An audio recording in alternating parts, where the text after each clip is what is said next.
ఈ ఏతులకేం తక్కలేదు. ఒక్కసారి నీ పరిస్థితి ఏందో గ్రౌండ్లో ఎట్లున్నదో చూడు.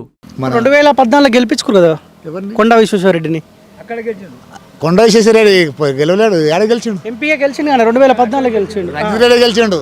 మా చేవేల పార్లమెంట్ రంజిత్ రెడ్డి గెలిచిండు టీఆర్ఎస్ నుంచి. ఇప్పుడు 19లో గెలిచిండే రంజిత్ రెడ్డి గెలిచిండు. 14లో కొండా విశ్వేశ్వరరెడ్డి కదా గెలిచింది. ఆయన పోటీలో ఉన్నాడు కానీ ఇంతవరకు ఎంపీ చేయలేడు అనుకుంటా. విశ్వేశ్వరరెడ్డి గెలిచిండు. గెలిచితే మాకు అంత తెలియదు. గెలిచితే మాకు అంత తెలియదు. గీ ఓరోళ్లకు నువ్వు గతంలో ఎంపీ అని కూడా తెలియదంట. చూడు మరి నీ పనితనం. సిగ్గుబోయే కాలం వచ్చే.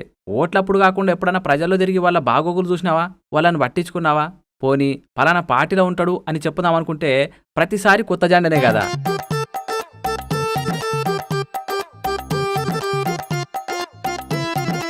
ఇక నీకు గిట్లయితే డిపాజిట్ కూడా రావడం కష్టమే పో.